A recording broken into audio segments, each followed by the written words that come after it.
Hello बच्चों, कैसे हैं आप लोग? बढ़िया। मैं भी बहुत शानदार हूँ। मैं उम्मीद करता हूँ कि आपकी पढ़ाई बहुत शानदार चल रही होगी। आज हम बिहार का सेगमेंट जो लगातार सीरीज हम लोग का चल रहा था उससे आगे बढ़ाएंगे। और आपको बता देता हूँ कि मैं प्राचीन भारत कंप्लीट वीडियो के माध्यम से आपके बीच भेज चुका हूँ। आप इसे ज़्यादा से ज़्यादा संख्या में शेयर करें और उसका नोट्स बनाएं और उसका रिवीजन करें। या डाउट अगर है उस पर तो हमसे यदि ऑफलाइन पढ़ते हैं तो पूछें, ऑनलाइन पढ़ते हैं तो कमेंट बॉक्स में जाएं और कमेंट हमें करें। और आज देखते हैं बिहार में अब हम देखेंगे बिहार के आपवाह तंत्र। आपवाह तंत्र में सबसे मेन रोल होता है नदियों का। तो बिहार में नदियाँ किस प्रकार है, कौन पूर्ववर्ती नदियाँ हैं, कौन अनुवर्ती नदियाँ हैं, और किसकी सहायक कौन नदियाँ हैं और निकलती कहाँ से है, और उसका भौगोलिक दृष्टिकोण किस प्रकार है, और कैसे बिहार के किस क्षेत्र के लिए कितना लाभदायक है। आओ देखो बिहार की नदियाँ हम लोग देखेंगे आपवाह तंत्र की दृष्टि से। अब देखो यानी कि बहाव की दृष्टि से। अब देखो यहाँ आइए, बहाव की दृष्टि से बिहार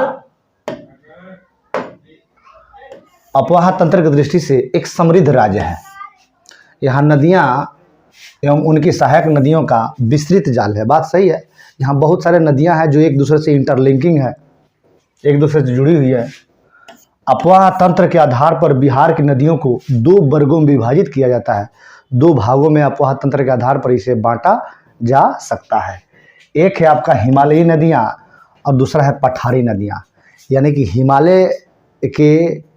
हिमालय से जो नदियाँ निकलती हैं उसे हिमालयी नदियाँ कहते हैं। एक होता है जो पठार से जो नदियाँ निकलती है उसे पठारी नदियाँ कहते हैं। लेकिन जाहिर से बात है हिमालय की जो नदियाँ निकलती हैं वह तो हमेशा उसमें जल भरा रहता है, लेकिन पठार की जो नदियाँ हैं ये वर्षा आधारित नदियाँ हैं। क्लियर?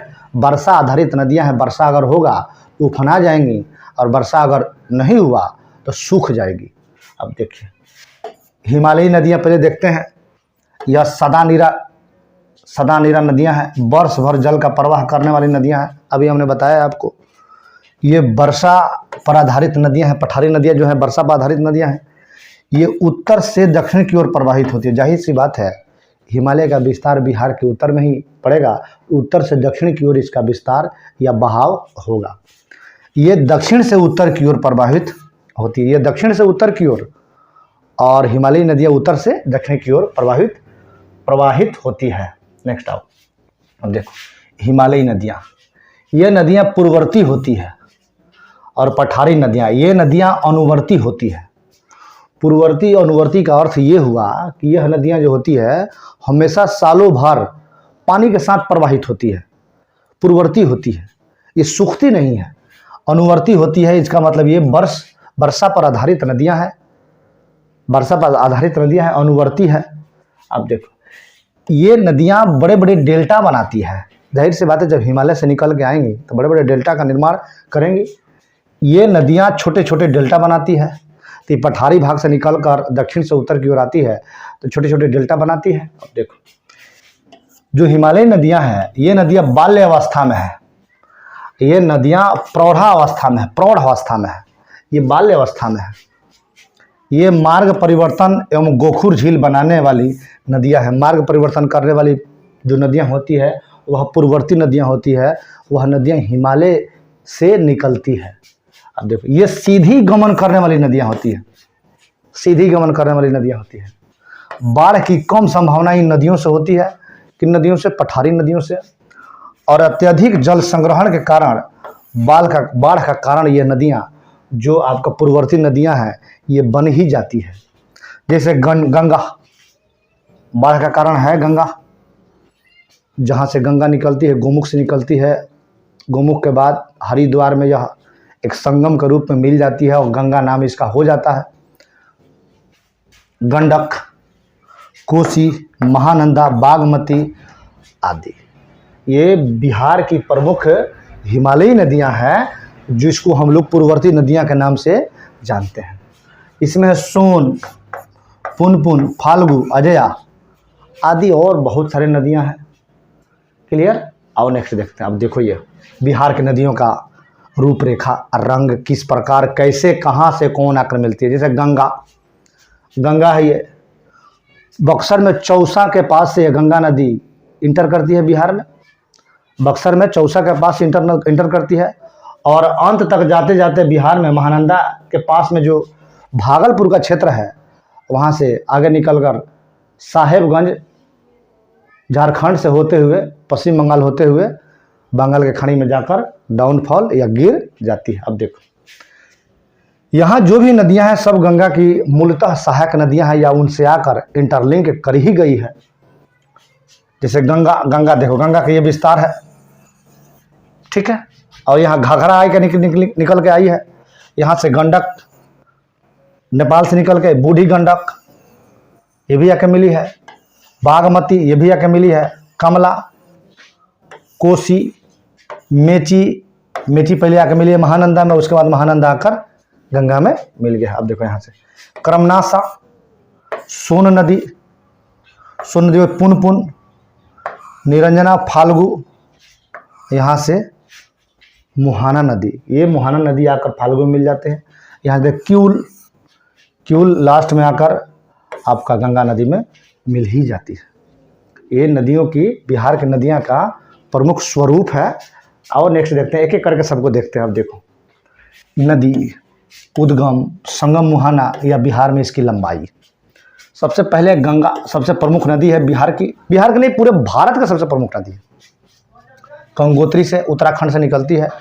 संगम मुहाना गिरती कहाँ, ये बंगाल के खाड़ी में। बिहार में इसकी लंबाई कितनी है? 445 किलोमीटर। 445 किलोमीटर। घाघरा तिब्बत से निकलती है। गंगा सारण के पास आकर मिल जाती है, 83 किलोमीटर। गंडक नेपाल से निकलती है। गंगा सोनपुर में आकर मिल जाती है, 260 किलोमीटर। बूढ़ी गंडक सोमेश्वर पहाड़ी कहाँ है?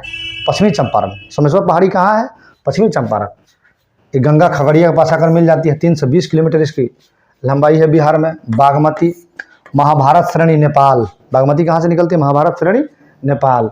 ये कोसी में आकर मिल जाती है, 394 किलोमीटर इसकी लंबाई है बिहार में। कमला महाभारत श्रेणी नेपाल, ये भी वहीं से निकलती है, कोसी में आकर मिल जाती है। इसकी लंबाई का विशेष उल्लेख नहीं किया गया है। कोसी गोसाई थान या गोसाई स्थान नेपाल। गंगा कुर्सेला कटिहार में आकर मिल जाती है, 260 किलोमीटर इसकी बिहार में लंबाई है। और नेक्स्ट देखते हैं। अब देखो महानंदा कहाँ से निकलती है भाई? पश्चिम बंगाल के दार्जिलिंग जिले की पहाड़ी से मालदा के पास गंगा में आकर यह मिल जाती है। करमनासा विंध्य पहाड़ी से निकलती है। गंगा चौसा के पास आकर यह करमनासा मिल जाती है। चौसा वही जहाँ इंटर करती है बिहार में गंगा, बक्सर में चौसा, वहीं आकर इसमें करमनासा मिल जाती है। सोन अमरकंटक पहाड़ी से निकलती है मध्य प्रदेश, गंगा में आकर मिल जाती है दानापुर के पास सोन नदी। पुनपुन झारखंड पलामू से निकलती है, गंगा फतुहा में आकर मिल जाती है गंगा में। फाल्गु निरंजना छोटा नागपुर पठार से निकलती है, ये फाल्गु नदी के साथ गंगा में मिल जाती है। अजया जमुई गंगा में मिल जाती है पश्चिमी बंगाल में जाकर। क्यूल हजारीबाग झारखंड से निकलती है, गंगा लखीसराय में जाकर ऐड हो जाती है, मिल जाती है। सकरी छोटा नागपुर पठार से क्यूल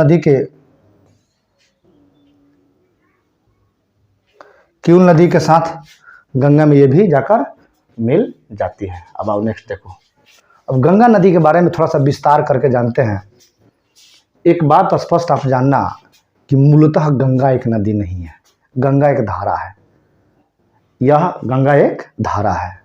भागीरथ या अलकनंदा का मिलन जब होता है तब वहाँ से गंगा धारा हरिद्वार के बाद बताया जाता है। अब देखो गंगा नदी उत्तराखंड के गंगोत्री ग्लेशियर से निकलती है।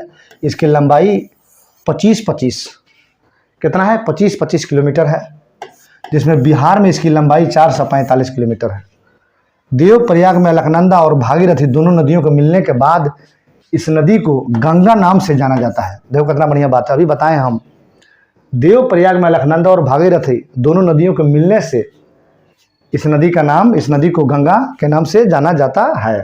गंगा नदी बिहार की सबसे प्रमुख एवं प्रवाह तंत्र का मुख्य आधार है।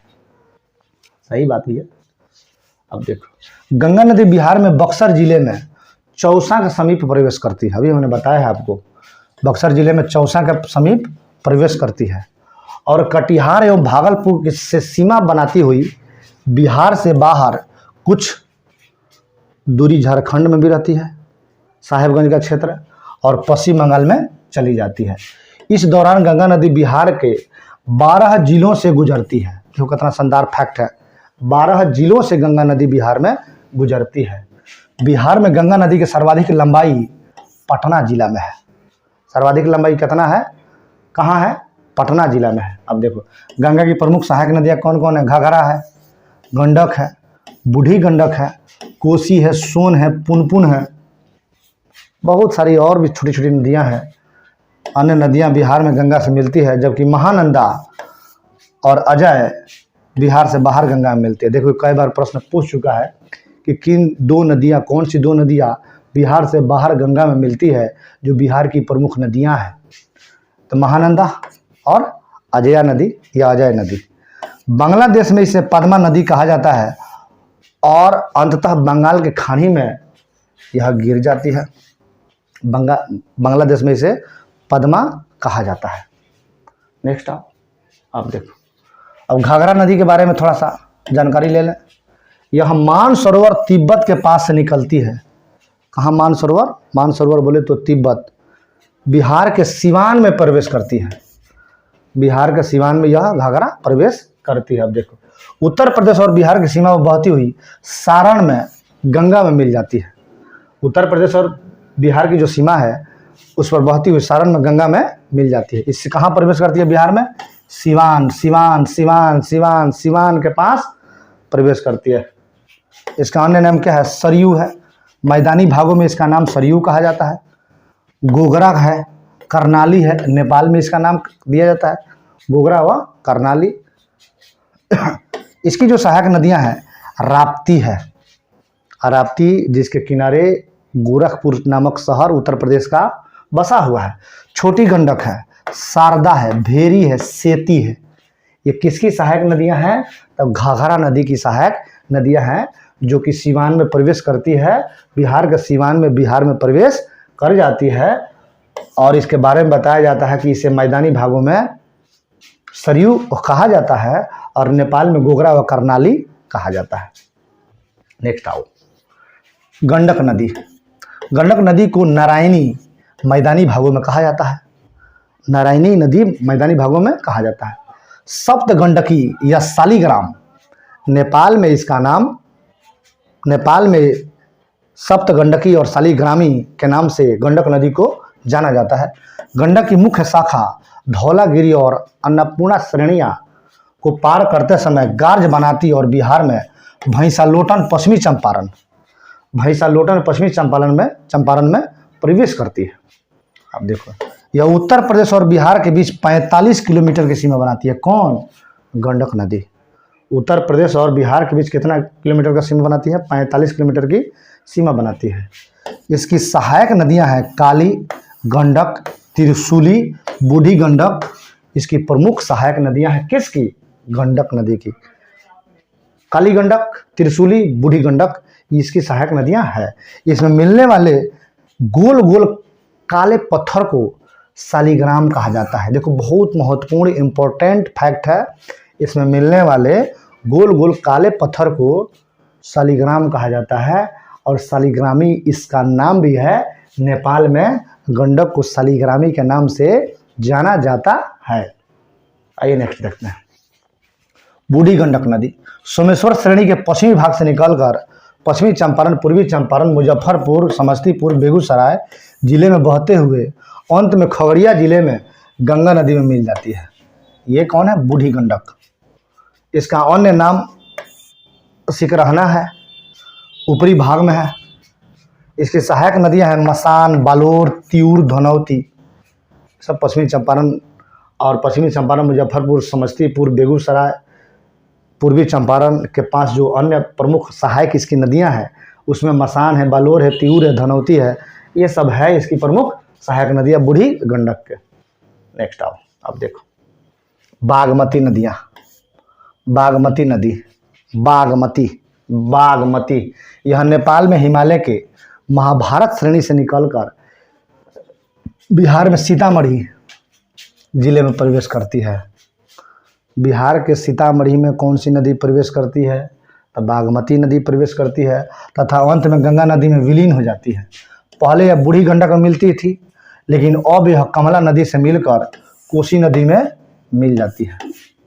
देखो थोड़ा सा इसमें फैक्ट संधार है। पहले यह कहाँ बूढ़ी गंडक में मिलती थी, लेकिन अब यह कमला नदी से मिलकर कोसी नदी में मिल जाती है। ठीक है। इसकी प्रमुख सहायक नदियां हैं लाल बिकाया, लालबकिया, लखनदेई, मनोहरा, अधवारा, विष्णुमती आदि किसकी सहायक नदियां हैं? बागमती की प्रमुख सहायक नदियां हैं। नेपाल में इस नदी के तट पर काठमांडू एवं पशुपतिनाथ मंदिर स्थित है। नेपाल में इस नदी के तट पर काठमांडू एवं पशुपतिनाथ मंदिर स्थित है। किस नदी पर है? बागमती नदी पर। अब देखो कोसी नदी, बिहार का शोक जिसको कहा जाता है वह नदी है कोसी नदी। यह नेपाल के उत्तर पूर्व में स्थित गोसाई स्थान से निकलकर इसे नेपाल में सप्तकौशिकी कहा जाता है। सप्तकौशिकी कहा जाता है क्योंकि यह 7 धाराओं के मिलने से बनती है। कोसी नदी बिहार में सुपौल जिले में प्रवेश करती है। देखो कितना बढ़िया बात है। बागमती सीतामढ़ी में प्रवेश करती है, कोसी नदी सुपौल में प्रवेश करती है तथा कुर्सेला कटिहार में है। कुर्सेला में गंगा नदी में विलीन हो जाती है। कोसी नदी अपने मार्ग परिवर्तन एवं बाढ़ के लिए कुख्यात है, इसीलिए इसे बिहार का शोक कहा जाता है। सौरव बिहार कहा जाता है, बिहार का अभिशाप भी कहा जाता है। इसकी प्रमुख सहायक नदियाँ, किसकी प्रमुख सहायक नदियाँ? कोसी नदी की प्रमुख सहायक नदियाँ कौन कौन है? अरुण है, तमोर है, लिखू है, दूधकोसी है, तमाकोसी है, इंद्रावती है और सोनकोसी है। सब में कोसी ही लगा। दूधकोसी, तमाकोसी, इंद्रावती और सोनकोसी सभी कोसी नदी की प्रमुख सहायक नदियां हैं। नेक्स्ट आओ, अब देखो महानंदा नदी।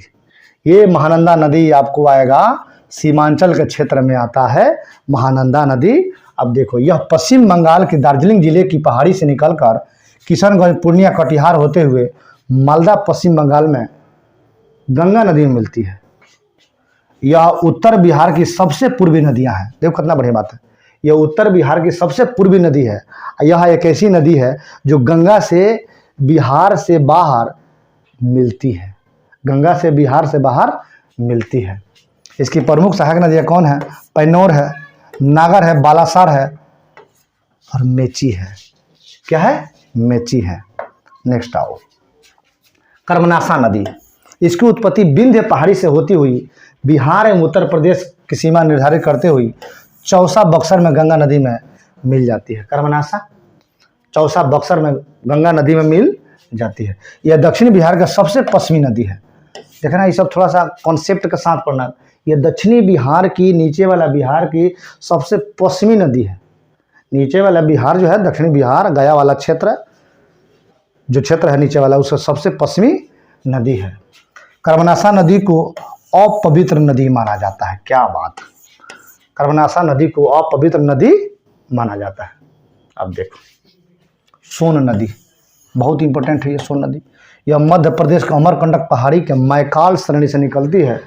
यह रोहतास, बिहार एवं गढ़वा जिले झारखंड के बीच से बिहार में प्रवेश करती है। रोहतास एवं गढ़वा जिले झारखंड के बीच से बिहार में प्रवेश करती है।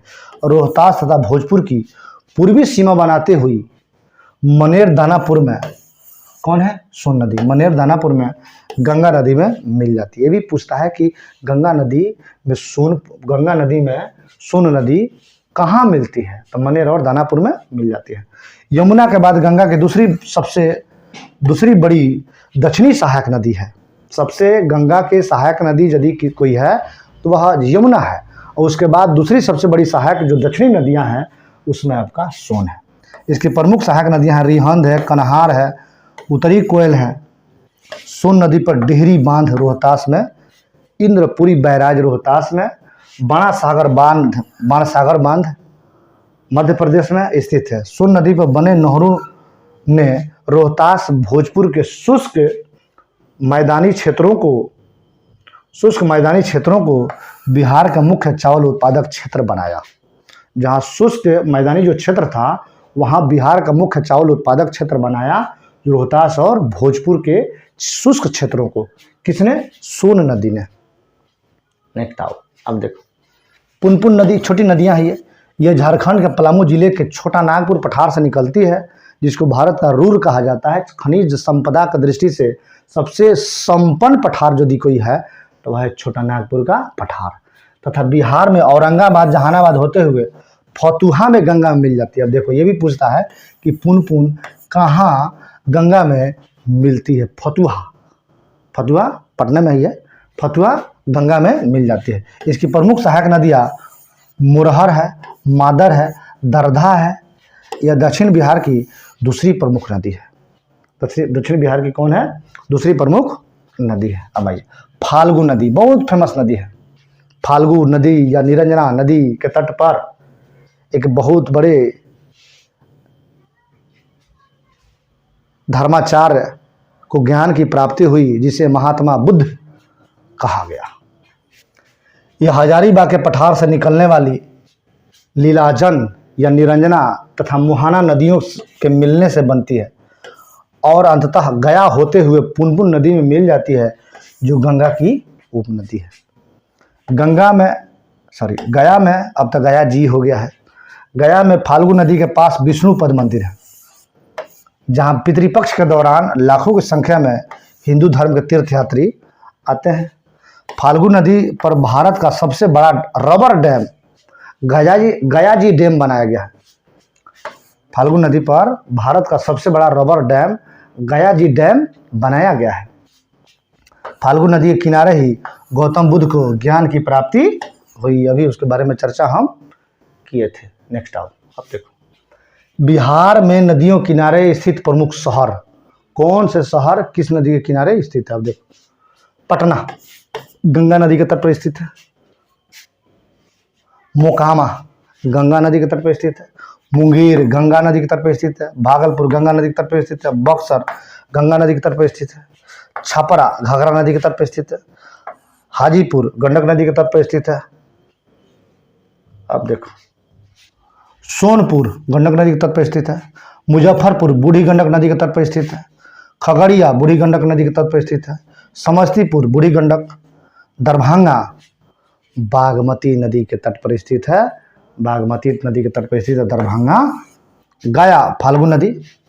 फतुहा पुनपुन नदी और गंगा नदी के तट पर स्थित है। एकदम इसको देख लेना कंफर्म करके कि कहीं इससे दिक्कत ना हो, और इसे 1-2 क्वेश्चन फंसना निश्चित है। नेक्स्ट आओ, अब देखो बिहार की नदी घाटी परियोजना। अब देखो जल प्रबंधन के उद्देश्य से बिहार में 3 बहुउद्देशीय परियोजनाओं का निर्माण किया गया है। इन परियोजनाओं में बाढ़ नियंत्रण, सिंचाई प्रबंधन, जल संरक्षण, पर्यटन, परिवहन, ऊर्जा उत्पादन आदि को लक्षित किया गया है या उसी को मिशन बनाया गया है। अब देखो बिहार में बहुउद्देशीय परियोजनाएं, जिसमें सोन नदी की बहुउद्देशीय परियोजनाएं हैं, गंडक नदी की बहुउद्देशीय परियोजनाएं हैं और कोसी नदी की बहुउद्देशीय परियोजनाएं हैं। ऐसे कहा जाए तो भारत में 1948 में प्रथम बहुउद्देशीय परियोजना दामोदर घाटी बहुउद्देशीय परियोजना थी। यह प्रथम थी। ये प्रभावित किससे है? तो टेनेंसी वैली घाटी परियोजना। टेनेंसी वैली घाटी परियोजना, यह यूएसए की परियोजना है, उसी से प्रभावित है और इसका श्रेय जाता है जवाहरलाल नेहरू को। नेक्स्ट आओ, अब देखो सोन बहुउद्देशीय परियोजना। अब देखो सोन नदी परियोजना का निर्माण 1874 ईस्वी में डेहरी रोहतास में किया गया था। एकदम कन्फर्म फैक्ट है, इसको याद रखना। यह बहुउद्देशीय नदी परियोजना बिहार की सबसे पुरानी और प्रथम नदी घाटी परियोजना है। बिहार की सबसे पुरानी एवं प्रथम नदी घाटी परियोजना बिहार की। डेहरी में बारून के पास सोन नदी पर बांध बनाकर दो नहरें दोनों किनारे निकाली गई है। पूर्वी सोन नहर, सोन नदी पर, ये इस नहर से औरंगाबाद, गया, जहानाबाद, अरवल, पटना तक सिंचाई की जाती है। क्या बात है। पूर्वी सोन नहर से औरंगाबाद, गया, जहानाबाद, अरवल, पटना तक सिंचाई की जाती है। पश्चिमी सोन नहर, इस नहर से रोहतास, कैमूर, बक्सर, भोजपुर जिले में सिंचाई की जाती है। सोन नहर पर दो जल विद्युत केंद्र भी है। एक डेहरी जल विद्युत केंद्र जो कि 6.6 मेगावाट से बिजली उत्पादन करने की क्षमता रखता है, और दूसरा जो होगा बारून जल विद्युत केंद्र 3.3 मेगावाट स्थापित किया गया है। नेक्स्ट अब देखो गंडक बहुउद्देशीय परियोजना। गंडक परियोजना भारत और नेपाल की संयुक्त परियोजना है। भारत और नेपाल की संयुक्त परियोजना है। इसका लाभ बिहार एवं उत्तर प्रदेश, नेपाल को मिलता है। गंडक परियोजना के लिए 1959 में नेपाल के साथ समझौता हुआ। इस परियोजना का कार्य 1960 में प्रारंभ हुआ। 59 में समझौता हुआ और 60 में प्रारंभ हुआ। इस परियोजना के अंतर्गत भारत नेपाल सीमा पर भैंसालोटन के पास गंडक नदी में बांध का निर्माण कर जलाशय का निर्माण किया गया है। अब देखो यह बराज, यह बांध वाल्मीकि नगर के पास त्रिवेणी संगम के पास निर्मित है। पूछता है कि त्रिवेणी संगम किस नदी पर स्थित है, तो गंडक नदी पर स्थित है। गंडक परियोजना में जलाशय से पूर्व एवं पश्चिम की ओर नहरें निकाली गई हैं। पूर्वी गंडक नहर किसकी है? गंडक नहर की। अब पश्चिमी गंडक नहर, दोनों है, पूर्वी गंडक नहर और पश्चिमी गंडक नहर। ठीक है। पूर्वी नहर 3 भागों में विभक्त है, जिसे तिरहुत, त्रिवेणी और दून नहर के नाम से जाना जाता है। ये प्रश्न पूछता है त्रिवेणी नहर किस नदी से निकलती है, या तिरहुत नहर किस नदी से निकलती है, दून नहर किस नदी से निकलती है।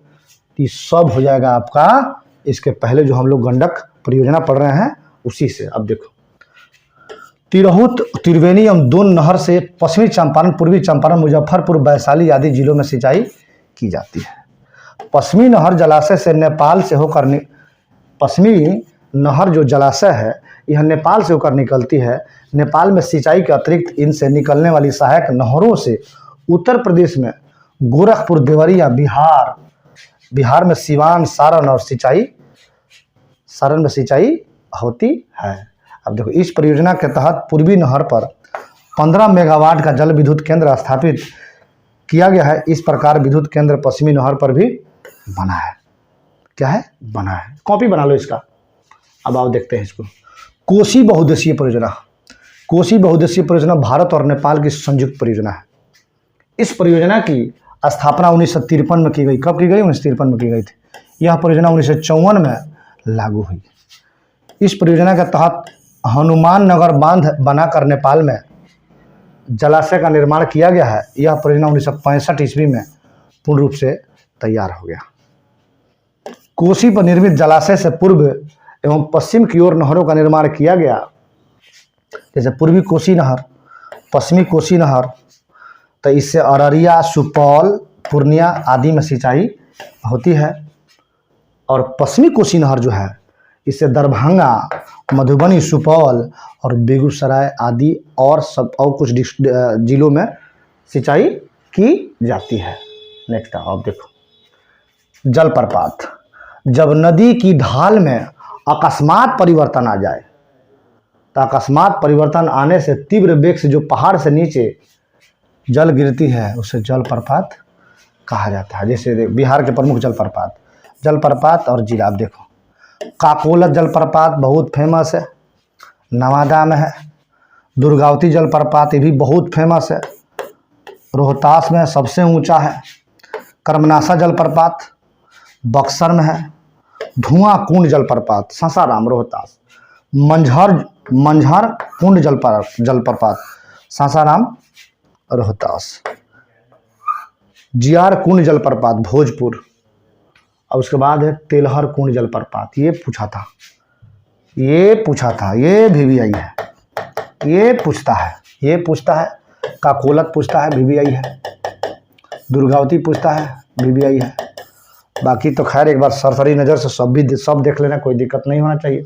अब देखो बिहार की प्रमुख झीलें, कांवर झील बेगूसराय में है, गोगाबिल घोघा झील कटिहार में है, कुशेश्वर झील ये तखर दरभंगा में है, घोड़ा कटोरा झील राजगीर में है, राजगीर नालंदा में है, अनुपम झील कैमूर में है, अनुपम झील कहाँ है? कैमूर में है। अब देखो सिमरी झील सहरसा, जगतपुर झील भागलपुर, मोती झील बड़ी फेमस है मोतिहारी पूर्वी चंपारण, सरैया मन झील बेतिया, पिपरा मन झील मोतिहारी पूर्वी चंपारण। अब बिहार की प्रमुख नहरें, कौन कौन बिहार की प्रमुख नहरें हैं, किस नदी से निकलती है, कौन सा डिस्ट्रिक्ट लाभान्वित होता है? त्रिवेणी नहर कहाँ से निकलती है? गंडक से। और तिरहुत नहर किससे निकलती है? गंडक से। और दोन नहर किससे निकलती है? गंडक से। इससे लाभान्वित होने वाला क्षेत्र कौन है? पश्चिमी चंपारण, पूर्वी चंपारण, मुजफ्फरपुर और वैशाली। यानी ये गंडक त्रिवेणी नहर से, तिरहुत से और दोन से जो तीनों निकलती है गंडक नदी से, इससे प्रभावित होने वाले लाभान्वित क्षेत्र पश्चिमी चंपारण, पूर्वी चंपारण, मुजफ्फरपुर और वैशाली है। पूर्वी कोसी नहर है, कोसी नदी से निकलती है। अररिया, सुपौल और पूर्णिया इससे प्रभावित होता है। अब देखो पश्चिमी कोसी, इससे प्रभावित होने वाला लाभान्वित होने वाला जो डिस्ट्रिक्ट है दरभंगा, मधुबनी और सुपौल है। राजपुर नहर निकलती है कोसी से। सहरसा, मधेपुरा और बेगूसराय इससे लाभान्वित होता है। पूर्वी सोन, ये नहर निकलती है सोन नदी से। औरंगाबाद, जहानाबाद, पटना, गया, अरवल इससे लाभान्वित होते हैं। पश्चिमी सोन नदी से। रोहतास, भोजपुर, कैमूर और बक्सर ये 4 डिस्ट्रिक्ट जिला पूर्वी पश्चिमी सोन नहर से लाभान्वित होते हैं। अब आप देखते हैं जलकुंड, बिहार के प्रमुख गर्म जलकुंड। राजगीर में कौन कौन राजगीर में गर्म जल कुंड है? तो ब्रह्म कुंड है, बिहार का सबसे गर्म जल कुंड है ये। सप्तधारा है, मखदूम कुंड है, गोमुख कुंड है, सूर्य कुंड है और नान कुंड है। कहाँ है? राजगीर में है। कहाँ है? राजगीर में है। अब देखो मुंगेर में कौन कौन जल कुंड है? मुंगेर में कौन कौन जल कुंड है? तो इसमें लक्ष्मण कुंड है, रामेश्वर कुंड है, जन्म कुंड है, श्रृंगार ऋषि कुंड है, पंचतर कुंड है, अग्निकुंड तो खैर गया में है, अग्निकुंड गया में है। मुंगेर में ये सीता कुंड है, ऋषि कुंड है, भीम बांध है और भरारी कुंड है। ये किस में है? मुंगेर में है। और गया में एगो अलग है, अग्निकुंड है, अग्निकुंड है। ये रहा बिहार के प्रमुख नदियाँ और अपवाह तंत्र। अब अगली क्लास में हम लोग मिलते हैं नेक्स्ट पार्ट में। तब तक के लिए लेते हैं विदा। धन्यवाद। Thank you.